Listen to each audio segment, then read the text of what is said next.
안녕하세요. JCN 닥터솔산 이규현입니다. 일상 속에서 얼굴이나 다리가 붓는 경우는 매우 흔하죠. 하지만 붓는 원인은 매우 다양하기 때문에 마냥 가볍게만 생각해선 안 되는데요. 부은 부위의 통증이 심하거나 눌렀을 때 들어가서 나오지 않는 등의 증상이 나타난다면 림프 부종을 의심해야 합니다. 오늘 이 시간 제니스병원 김헌 원장님과 함께 림프 부종에 대해서 자세히 알아보겠습니다.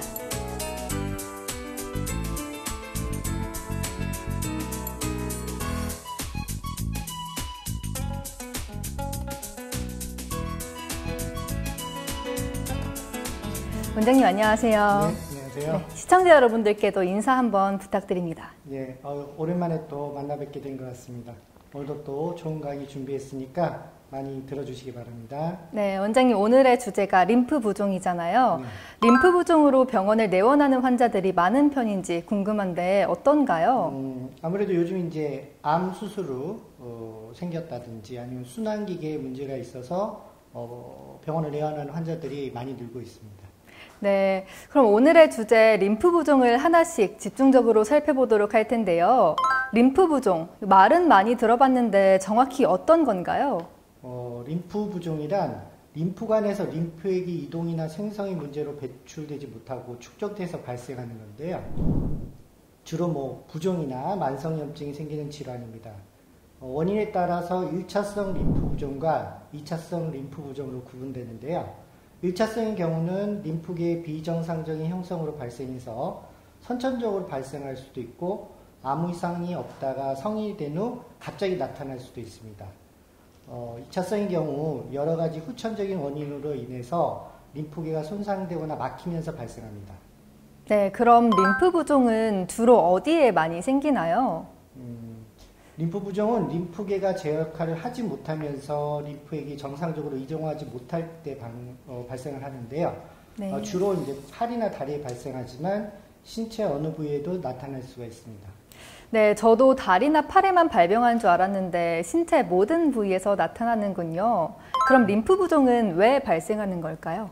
림프 부종의 발생 원인은 물론 선천적인 경우도 있지만 대부분은 암 수술이나 방사선 치료로 림프계가 손상되면서 발생하는데요. 특히 암 수술 후 림프절을 절제한 과정에서 림프액의 흐름이 막히게 되는 경우 부종이 발생하는 경우가 많습니다. 암 수술로 림프절을 제거하거나 방사선 치료를 하면서 림프계가 손상된 경우에 아니면은 암의 진행이나 재발로 암이 전이 된 경우가 대표적인 경우입니다.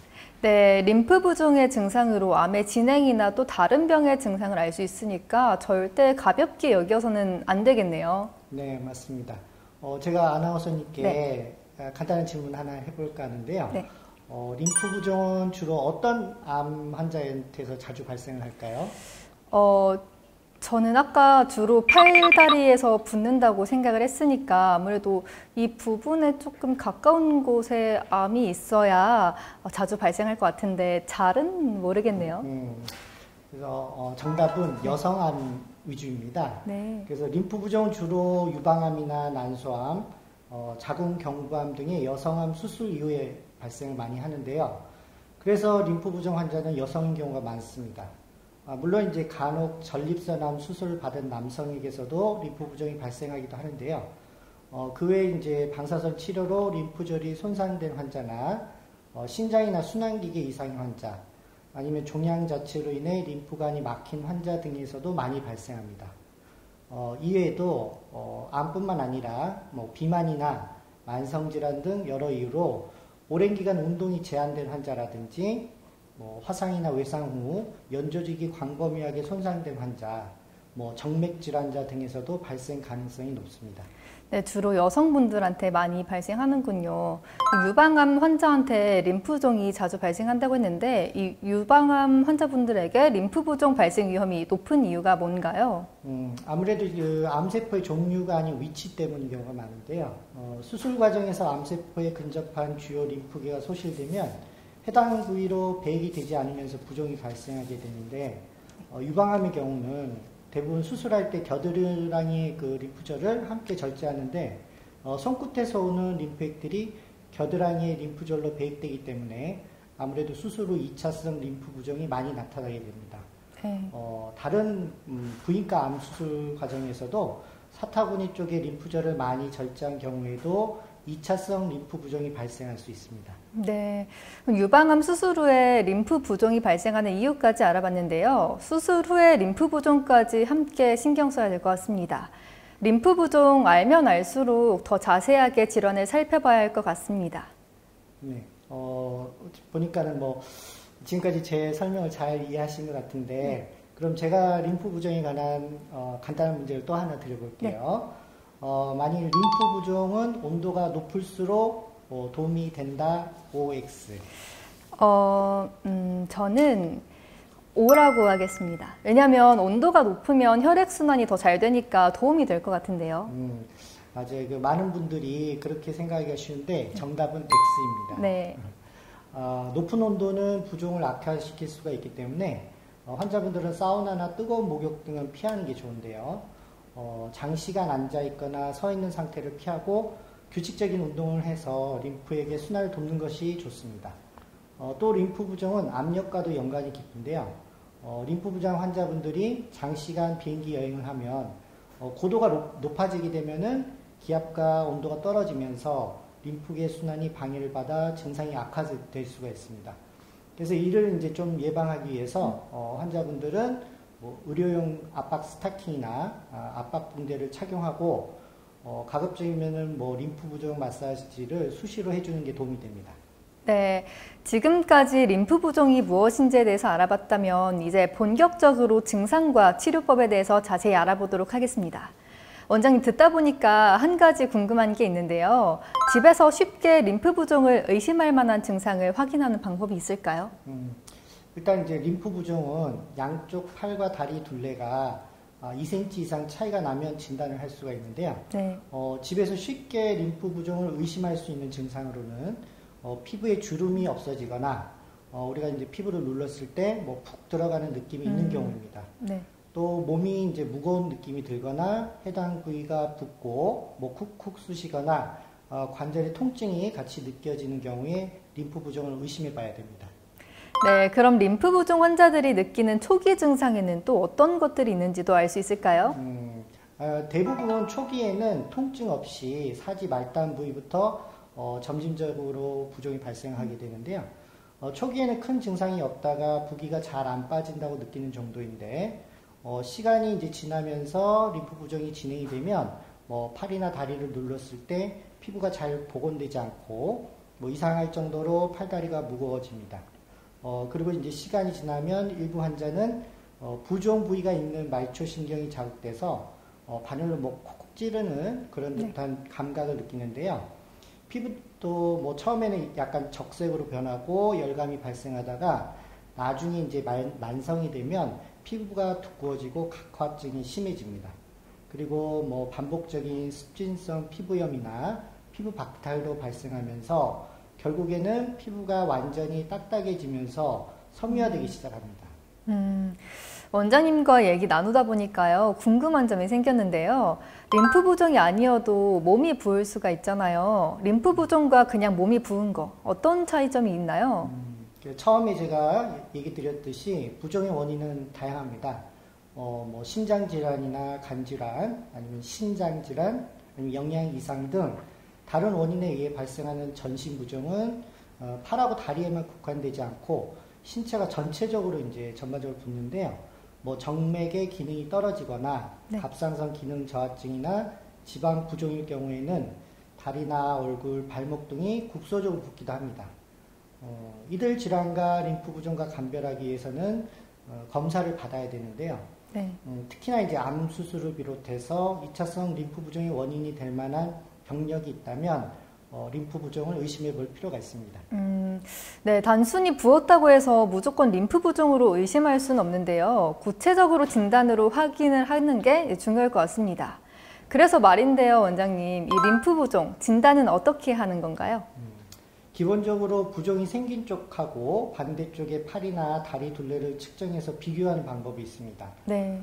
이때 양쪽 둘레가 1cm 이상 차이가 나면 우리가 림프 부종을 의심을 하고 일단 정밀 검사를 실시하게 되는데요.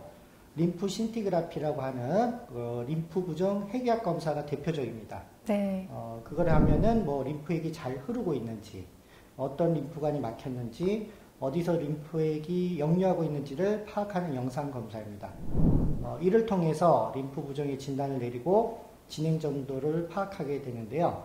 이후에 이제 높은 해상도로 자세히 상태를 확인하기 위해서는 림프관 조영술을 실시하거나 네. 뭐 CT나 MRI 검사, 초음파 검사 등을 추가로 시행하기도 합니다. 네. 보통 어떤 증상이든 병이든 단계별로 나타나잖아요. 림프 부종도 여러 단계가 있을 것 같은데 어떻게 나눠지나요? 먼저 이제 0단계는 림프 속도가 정체되어서 묵직한 느낌을 느끼지만 외관상 뚜렷한 증상을 보이지는 않습니다. 네. 1단계 정도가 되면 부은 부위에 압력을 가해 눌렀을 때 바로 돌아오지 않고 부은 팔이나 다리를 올려놓고 쉬거나 잠을 자고 나면 붓기가 가라앉는 단계인데요.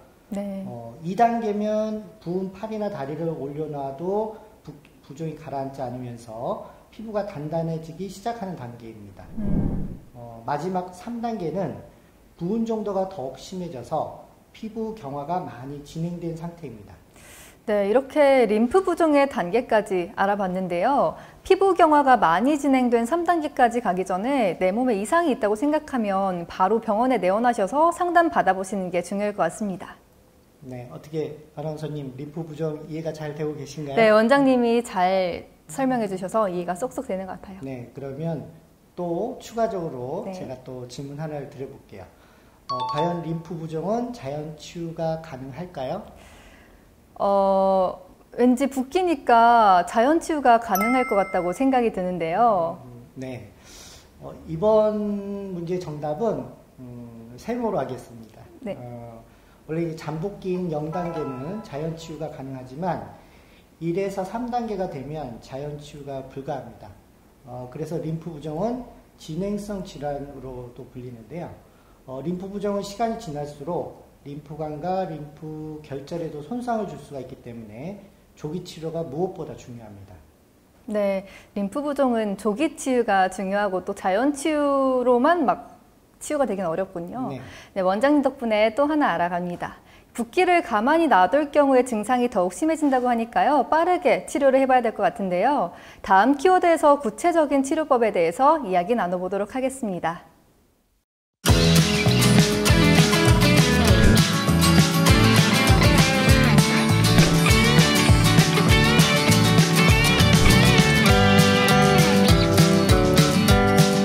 여러분은 지금 닥터술산과 함께하고 계십니다. 지금까지 림프 부종의 발생 원인에 대해서 알아봤는데요. 이제 본격적으로 림프 부종을 치료해 봐야겠죠. 원장님과 함께 림프 부종의 치료법에 대해서 이야기 나눠보겠습니다. 원장님, 이 림프 부종의 치료는 어떻게 진행되나요? 림프 부종은 이제 꾸준히 치료하지 않으면 증상이 호전되지 않고 오히려 악화될 수 있기 때문에 지속적인 관리가 중요합니다. 초기에는 보존적 치료가 주로 시행되는데요. 뭐 압박붕대나 스타킹, 기계 등을 이용한 압박치료, 뭐 마사지요법, 완화요법 등을 통해 정체되어 있는 림프액을 물리적으로 짜내서 부종을 줄여주는 건데, 하지만 이제 이러한 이제 압박치료나 운동, 이런 이제 보존적 치료를 1년 이상 시행해도 만족하지 못할 경우에는 네. 선택적으로 수술적인 치료를 고려할 수 있습니다. 무슨 질병이든 수술을 하기 전에 비수술 방법을 먼저 고려해 볼 텐데요. 림프 부종의 비수술 치료 방법에는 어떤 것들이 있나요? 네, 비수술적인 치료로는 물리치료법이 있는데요. 물리치료는 재활의학과에서 시행하는 치료로 뭐 압박치료, 뭐 마사지 치료, 운동치료 등이 있으며 초기 림프 부종이라면 이러한 재활 치료로 증상이 호전됩니다. 네. 특히 이제 자가도수 림프 마사지는 피부를 부드럽고 낮은 압력으로 마사지해서 정체되어 있는 림프의 흐름을 촉진시켜주는 치료법입니다. 압박치료는 부종이 있는 부위에 저탄력 압박붕대나 압박 스타킹을 작용해서 림프액이 원활히 순환되게 하거나 부종이 증가되는 것을 예방해주는 치료법이고요. 네.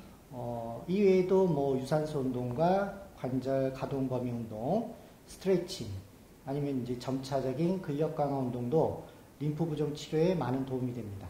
네, 림프 부종에도 물리치료 방법이 효과가 있는지 몰랐는데요. 초기 환자분이라면 이런 재활치료로 증상이 호전된다고 하니까 많은 관심이 생길 것 같아요. 원장님, 이 림프 부종에서 물리치료의 역할이 어떤 역할을 하는지 좀 더 자세하게 설명 부탁드립니다. 네, 물리치료는 다양한 물리적 방법을 사용해서 신체 기능을 회복시키는 치료법인데요. 해당 치료법들은 림프 부종 관리에서 아주 중요한 역할을 합니다. 네. 특히 이제 물리치료는 압박요법, 아니면 림프 흡수 마사지, 운동요법, 피부 관리 등을 복합적으로 사용해서 림프 부종 환자들이 더 건강하고 활동적인 삶을 살 수 있도록 도와주는데요. 네. 꾸준한 관리가 진행되어야 하는 만큼 지속적인 재활치료를 통해 증상을 관리하는 것이 중요합니다. 네, 뭐든지 꾸준히 해야 효과를 보는 거 꼭 기억하시면 좋을 것 같습니다. 방금 말씀해주신 림프 마사지는 일반적으로 우리가 받는 마사지와 다를 것 같은데요. 좀 어떻게 진행되는 건가요? 네, 림프 부종을 완화하기 위해서는 특수한 마사지 기법을 사용하는데요. 림프에게 순환을 促진해서 치료를 하는 것을 목표로 하고 있습니다. 환자들이 받는 마사지는 일반적으로 받는 마사지와는 달리 아기를 만지는 것처럼 네. 낮은 압력으로 부드럽게 해야 합니다. 만약 림프 부종 환자가 근육층까지 자극이 되는 강한 마사지를 받는다면 오히려 림프계를 자극시켜서 피부가 붓는다든지 통증이 발생할 수도 있습니다. 림프 흡수 마사지는 부종 환자들에게 가장 효과적인 치료 방법으로 알려져 있기 때문에 림프액의 흐름이 원활치 못해 국소 부위에 정체되어 있는 림프액을 흐름이 가능한 림프관을 통해 이동시키는 것을 목적으로 실시하게 됩니다. 림프 흡수 마사지는 매우 약한 압력으로 특별히 고안된 방법이기 때문에 마사지는 부드럽고 천천히 해야 하며 림프액을 정확한 방법으로 이동시키는 게 중요합니다. 네, 보통의 마사지는 세게 할수록 시원한데 림프 마사지는 조금 낮은 압력으로 천천히 살살 해야 되는군요. 그럼 혹시 집에서 따라하기 쉬운 림프선 마사지 방법도 있을까요? 네. 특히 이제 다리는 우리 몸에서 가장 많은 림프선이 분포되어 있는 부위 중 하나인데요. 다리의 효과적인 림프선 마사지를 위해서는 다음과 같은 기법을 활용할 수 있습니다. 먼저 펌핑 기법이 있는데요. 다리의 아래쪽부터 위쪽으로 가볍게 림프선을 펌핑하는 동작을 반복합니다.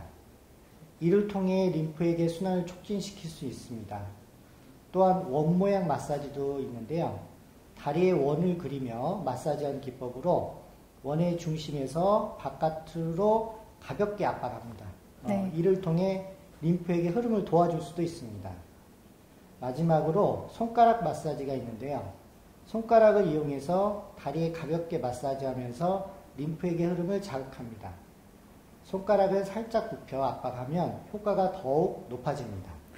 네, 이렇게 마사지 치료법도 알아봤으니까 또 다른 치료, 운동 치료에 대해서도 알아봐야 할 텐데요. 운동 치료는 어떤 건지, 또 림프 부종에 어떤 영향을 끼치는지도 궁금합니다. 네, 운동은 림프에게 흐름을 증진시켜주기 때문에 림프 부종 예방에 중요한 치료 방법입니다. 네. 림프 부종 환자가 운동을 할 경우에 장점과 단점이 있는데요.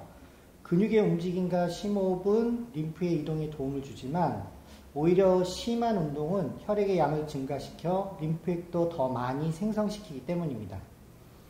따라서 점진적이고 연속적인 강화 훈련 프로그램으로 어깨 주변과 팔 아래에 남은 림프 경로를 확장시킴으로써 림프 부종의 발생 가능성을 최소화시키도록 해야 합니다.